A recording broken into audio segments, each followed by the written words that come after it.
Mon père est venu du milieu pauvre, au nord-est du Brésil. Il était autodidacte. Il y a toujours, pour les enfants, nous sommes 6 enfants, ils ont toujours fait en sorte que nous, on valorise les opportunités qu'on a dans la vie, montrer l'injustice, les difficultés qu'il y a eu pour réussir dans la vie. Beaucoup à cause de son origine. Il avait des origines noires, d'un banlieue de Fortaleza, au nord-est du Brésil. Donc, pour réussir en sortant de là-bas, donc il a toujours pris dans cette discussion de justice sociale. Après les repas. J'ai toujours dit, donc, mes 3 premiers frères, ils s'appellent Socrates, Sosthenes et Sophocle. Donc il y a un père qui est autodidacte, qui n'a pas pu suivre ses études et qui met les noms de ses enfants comme ça. C'est parce que c'est un provocateur qui voulait au moins qu'on réfléchisse à la philosophie, à la sociologie, et d'avoir une idée de contexte où on fait partie, et d'une certaine façon, une fois qu'on a cet esprit critique, d'y participer. Bon, c'est un moment compliqué, très, très dur pour nous, surtout à cause des décès qu'on a eus, des histoires, des hôpitaux, de la crise sanitaire d'une façon générale. Même si on a un très bon système de vaccins, on a toujours eu les dernières années, mais qui était très mal géré. Donc c'est ça qui nous inquiète. On sait qu'il y a toute une stratégie de communication, très souvent avec des fake news, des mensonges, des négations par rapport à la science. On a voulu faire en sorte que cette crise, on passe une image qui n'a pas la gravité qu'il y a eu, qu'il y a toujours. Et on continue dans cette négation difficile, parfois, dans un Brésil gigantesque, à éclairer pour tous toutes les vraies infos, les infos importantes pour qu'on ait un impact moins négatif. Maintenant, ça commence à avoir la vaccination, commence à avoir un impact positif. On a des chiffres des morts et des contaminations qui diminuent. Mais de toute façon, ce qui nous inquiète, c'est que pendant ces 1 an et demi des crises, il y a des choses. Bon, on savait déjà qu'il y a des valeurs, qu'une bonne partie des populations brésiliennes n'est pas d'accord. On ne savait pas qu'on pouvait aller à ce point-là, qu'on a négation par rapport à des gens qui meurent, des centaines de milliers qui sont morts. Mais on savait déjà le danger pour la démocratie.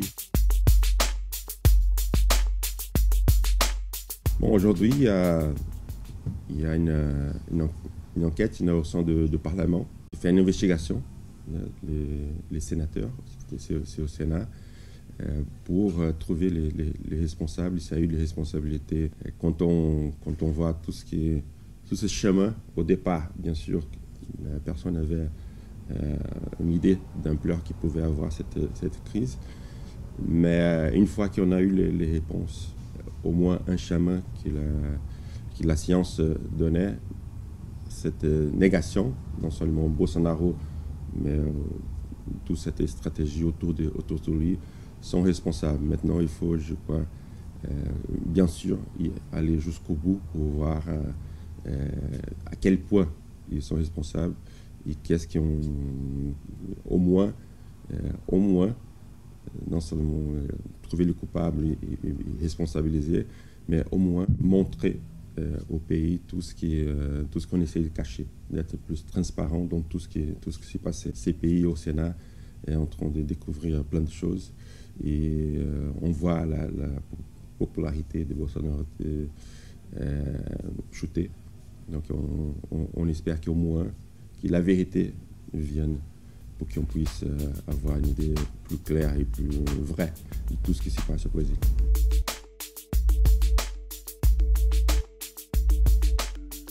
Et ce qui nous inquiète aussi, c'est que lui, directement, il montrait souvent son côté homophobe, des machos, parfois des impulses antidémocratiques, qui après, une fois qu'il voit le danger, il revient en arrière. Donc il y a toujours aux limites de la démocratie. Donc ce qui nous inquiète, c'est qu'une bonne partie de la population, parce que peut-être qu'on a été déçus par des affaires de corruption dans l'histoire du Brésil. Et on a essayé de trouver quelqu'un qui puisse sauver le Brésil. Il y a toujours ces dangers. Mais quand on voit cette crise et tout ce qui est la conséquence qu'on a eue, on voit qu'il y a une autre peste à soigner dans notre démocratie. Et ça, c'est une chose qu'il faut que la population, les leaders, une mobilisation pour voir à quel point les Brésiliens, je crois que là, il faut qu'on en sorte, que les Brésiliens, à quel point nous, on veut un futur différent de ce qu'on a eu ces derniers 2 ans.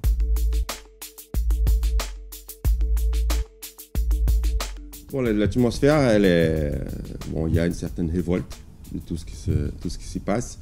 Et à côté aussi, on voit dans le gouvernement qu'il y a beaucoup moins de soutien, et dans tout le sens du terme, pour les arts, la culture, l'éducation, une vision très fermée de l'éducation, moins de financements pour l'éducation publique, pour améliorer la qualité de l'éducation publique, la science, tout ce qui représente des nouvelles idées, un développement de notre société. Et je crois que tout le monde qui fait en partie et qui commence à se rendre compte le danger pour le pays d'avoir cette politique, il est représentant de ces classes, commence à montrer toute leur rage contre une politique perverse comme celle-là.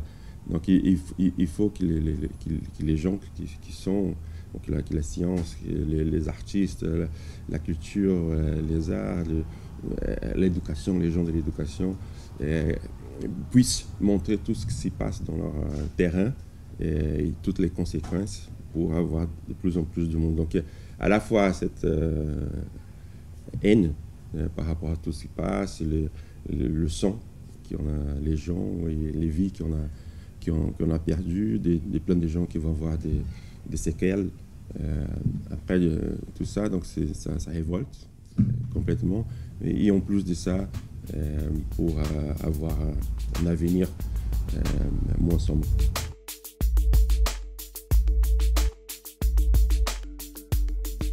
Bon, déjà, il y a eu une politique qui favorise les gens qui veulent exploiter d'une façon sauvage dans le sens de détruire l'Amazonie, des intérêts économiques qui sont de ce côté-là, qui facilitent leur intervention au prix non seulement de l'Amazonie, les peuples qui vivent là-bas, et les organisations de la société, et des organisations internationales qui veulent préserver ces patrimoines mondiaux. Le Brésil, il y a la forêt, une bonne partie de la forêt amazonique.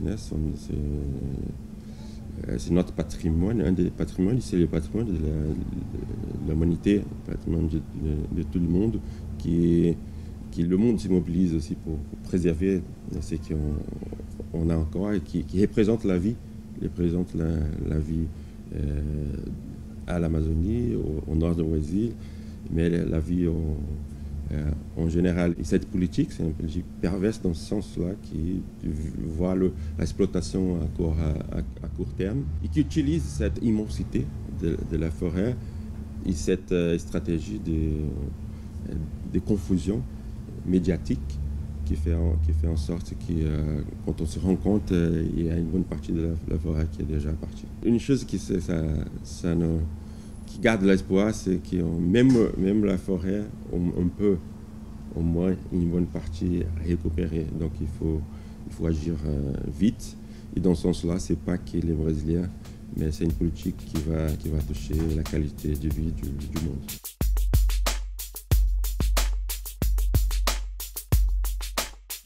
Oui, c'est vrai que cette révolte, cette résistance qui parfois, c'est pas facile à gérer, c'est quelque chose que les Brésiliens en nature n'ont pas. Parfois on est trop gentil, et parfois cette joie de vivre que les gens admirent, parfois on trop, surtout sur des sujets qu'il faut pas jouer avec. Donc c'est des choses qu'on commence à apprendre. C'est ça que la société se mobilise. C'est une civilisation beaucoup plus jeune que la vôtre. Donc c'est pas notre nature. Et je crois que cet équilibre, c'est des choses. Il y a des choses dans que les Français disent que le Brésil, les Brésiliens font rêver, cette chaleur humaine qui c'est vrai. Mais c'est pas incompatible avec la révolte et avec la recherche de la justice. Tout ce qui est ma famille, mon origine et ma nature aussi, de me sentir pas bien tant qu'il y en a des gens qui meurent, cette injustice, cet abysme social entre les plus riches et ceux qui ont plus besoin, qui est la majorité. Cette indignation, je veux la nourrir. Et j'ai appris aussi en vécant dans certains accompagnants et aussi connaissant un peu plus toutes les luttes, tous ces côtés de résistance de Français. Je crois qu'il y en a plein de choses à apprendre là-dessus. Je crois que j'ai appris, mais c'est quelque chose que les Brésiliens doivent être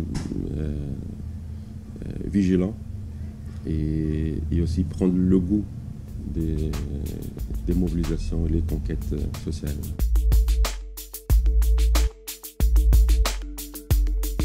Bon, aujourd'hui, je suis parti de PSG 98. J'ai toujours gardé, bien sûr, un lien avec les supporters, avec la ville, Paris. À chaque fois que je viens ici, ça m'étonne, comme les gens se rappellent. Je crois que ça a marqué un moment du club qui en avait un groupe charismatique qui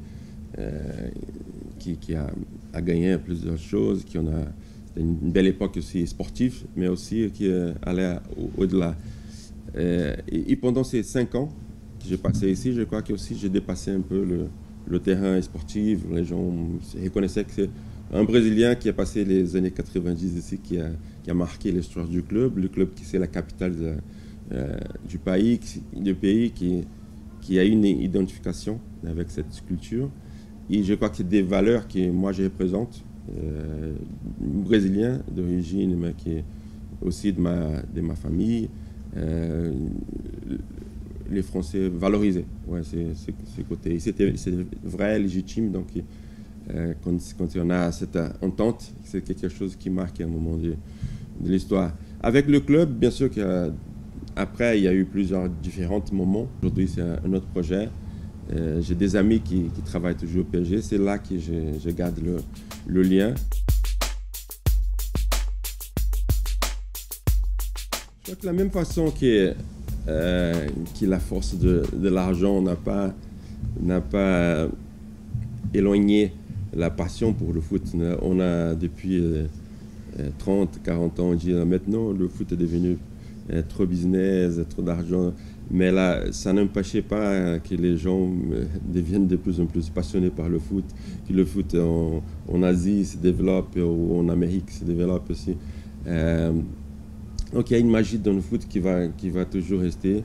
C'est sa origine, fait partie de son DNA. Et Oui, je crois qu'il faut se baser là-dessus.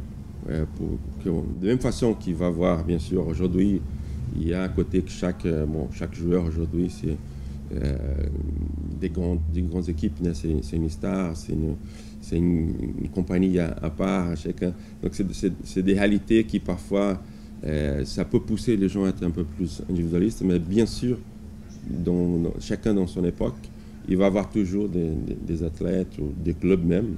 On connaît, c'est rare, mais on connaît des clubs qui défendent des valeurs, qui arrivent à garder ces côtés légitimes, ces côtés positifs du foot et du sport qui va toujours être vivant. On a cette essence du sport qui, même quand il y a tout ça autour, au moins jusqu'à là, et j'espère que ça va continuer, ça tient toujours vivant.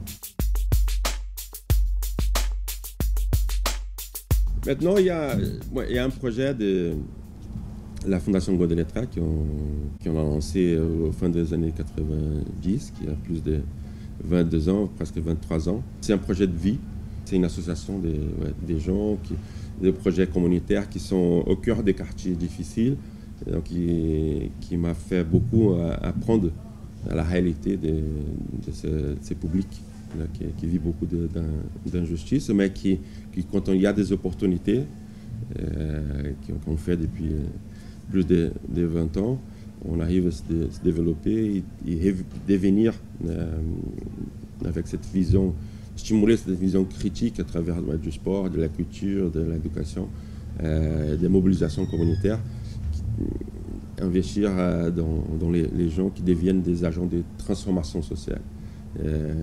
Aussi, on parlait tout à l'heure de cette révolte, il faut attirer, nourrir cet esprit critique pour qu'on garde notre esprit brésilien, nature, mais aussi avec une vision critique des réalités pour pouvoir la changer. Bientôt, en janvier, je dois commencer un master des politiques publiques. Je vais revenir à l'école, à l'université. Et donc, tout ce que j'ai appris à Godel-Lettra, je vais essayer de systématiser d'une façon que je puisse faire du bien ou toucher beaucoup plus de monde à travers une politique publique. Moi, j'aurais pu avoir plein de vœux pour le Brésil, mais aujourd'hui, mon vœu, c'est qu'on dégage cette vision extrémiste de droite qu'il y a le Brésil et qu'on apprenne.